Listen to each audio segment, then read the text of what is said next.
You sign the paper on a Tuesday afternoon and the bank smiles at you like you just won something. They hand you the keys. They call you a homeowner. But what they do and tell you in that bright little office with the coffee and the congratulations is that you just locked yourself into a contract your great-great-grandfather would have called by its true name. A death pledge. That's what mortgage means in Old French. Mort means death. Gage means pledge. You just promised the bank 30 years of your life, and they're counting on you not making it out alive. Let me take you back to medieval Europe, where this trap was born. Feudal lords owned the land, peasants worked it. But somewhere between the castles and the fields, a new class emerged. Merchants, craftsmen, people with a little money who wanted to own something. The church banned usury, so the moneylenders got creative. They invented the mortgage. You could borrow money to buy land, but if you missed a single payment, the lender took everything.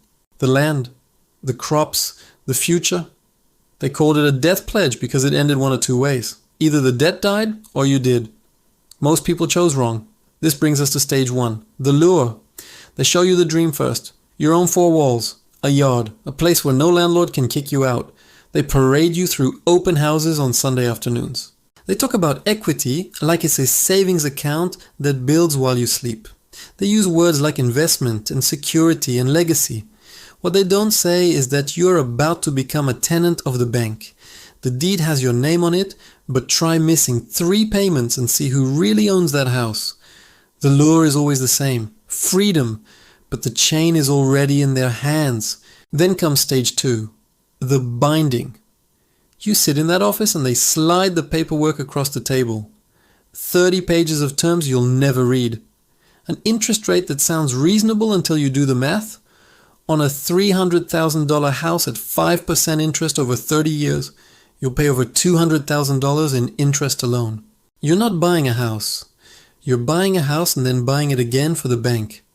But you sign anyway, because everyone else signed, because your parents signed, because the alternative is renting forever, and they've convinced you that's even worse.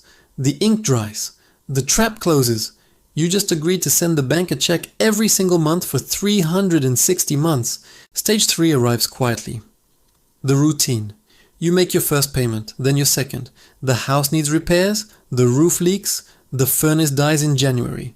You pull out the credit card because you already spent everything on the down payment. Now you're feeding 2 debts. The mortgage and the fix-it fund that never ends. You tell yourself it's fine because you're building equity. But equity is just another word for permission to borrow more money against the thing you're already in debt for. The bank loves equity. It means they can loan you even more and keep you paying even longer. But here is the part they don't teach you in school. Stage 4 is where the trap gets elegant. The inflation lock. Your salary might go up 3% a year if you're lucky. Housing prices go up 7%. Property taxes go up. Insurance goes up. The payment you could barely afford in year 1 becomes impossible by year 10 unless you get promoted or marry someone with a second income or take a side job driving strangers around at night. The bank planned for this. They know most people will refinance. They know you'll call them in year 7 and beg to restart the clock because you need to pull out some equity to pay off the credit cards you used to fix the house they technically still own.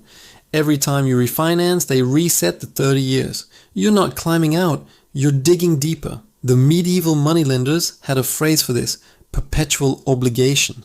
You work until you die, and when you die, your children inherit the debt or sell the house to pay it off and start their own cycle. In 14th century England, if you defaulted on a mortgage, the lender could seize your labor. You became an indentured servant until the debt cleared. We don't call it that anymore. We call it working overtime. We call it the gig economy. We call it hustling. But you're still trading hours of your life to keep the bank from taking the roof. This is where the system turns deadly.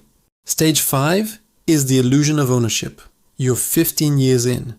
You've paid $150,000 to the bank. You check your loan balance and it's still $200,000. How? Because for the first 15 years, almost every dollar you sent them went to interest. The principal barely moved. They front-loaded the trap. In the beginning, you're paying the bank's profit. Only in the final years do you start actually paying down what you borrowed. By then you're 50 years old. Your knees hurt, you're tired, and you realize you spent half your life keeping a building standing that you never really owned. Let me show you the math they hide. On that $300,000 loan at 5%, your first monthly payment is about $1,600. $1,100 of that is interest. $500 touches the principal. Month 2, same thing. Month 50 is same thing. You're trapped in the interest swamp where every payment feels like progress, but the balance laughs at you. The bank structured it this way on purpose. They know most people move or refinance or sell within 7 years. They know you'll never make it to year 20 where the payments finally start killing the principal. They've been playing this game for 800 years and they've gotten very good at it. Stage 6 is the event. Something breaks. You lose your job. You get sick. Your spouse leaves. The transmission explodes. One crack in the system and suddenly you're staring at a foreclosure notice. The bank doesn't care about your 15 years of loyalty. They don't care that you painted the shutters and fixed the fence and made this place a home. You missed 3 payments and they take it back. They auction it off. They recoup their money plus fees plus interest. Then they loan that same house to the next dreamer who thinks they're about to own something. In the 1920s, banks pushed mortgages hard for the first time in American history. Before that, most people saved up and bought houses with cash or built them themselves. But the banks saw an opportunity. They could loan money they didn't have, collect interest for decades. And if someone defaulted, they got the house. It was perfect. By 1930, mortgages were everywhere. Then the economy collapsed and millions of families lost everything. The banks kept the houses. That's how the trap works. In good times you pay them. In bad times they take the asset. You lose either way. Now look around you. 70% of Americans have a mortgage. The average balance is $220,000. The average term is 30 years. Do the math. That's an entire generation of people who will work until retirement age just to own the box they sleep in. And most of them will never make it. They'll refinance or move or downsize or die and pass the debt to someone else. The bank always gets paid. You might get tired. You might get old. You might give up. The bank does not blink. This is not a conspiracy. This is a business model. They convinced you that renting is throwing money away, but somehow paying a bank $200,000 in interest is smart. They convinced you that homeownership is the American dream, but they didn't mention the dream costs $600,000 for a $300,000 house. They convinced you that debt is normal, that everyone does it, that if you don't have a mortgage, you're doing life wrong.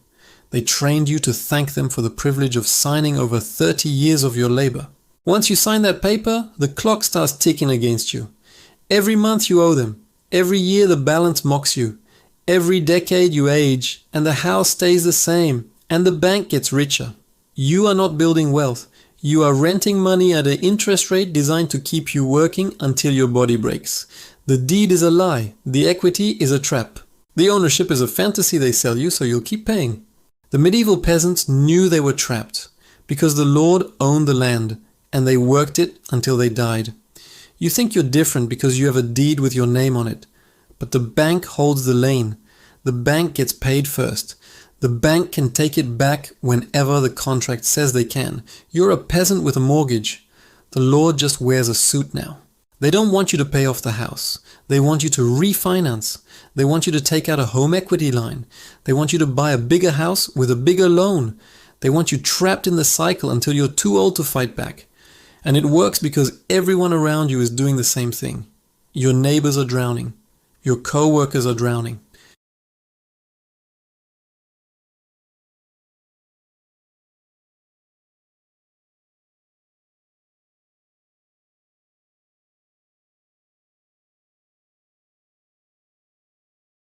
The trap has a different name. The interest rate fluctuates. The paperwork is longer, but the core mechanism is identical. You pledge your future labor to the bank in exchange for permission to live in a building they control. If you win the lottery and pay it off early, they hit you with prepayment penalties. If you try to sell, they take their cut through closing costs and realtor fees. Every exit has a tax. Every door has a lock. Here is what they will never tell you in that sunny office on Tuesday afternoon. The system needs you in debt. The economy runs on your mortgage payment.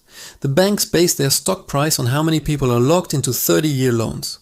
The government offers you a tax deduction on mortgage interest, not to help you, but to keep you borrowing. If everyone paid off their house tomorrow, the financial system would collapse. Your debt is their asset. Your monthly payment is their dividend. Your 30 years of labor is their quarterly earnings report. You are not a homeowner. You are a revenue stream. And the sickest part? They made you believe you chose this. They made you compete for it. They made you feel like you won something when the bank approved your loan. You didn't win. You qualified to be exploited.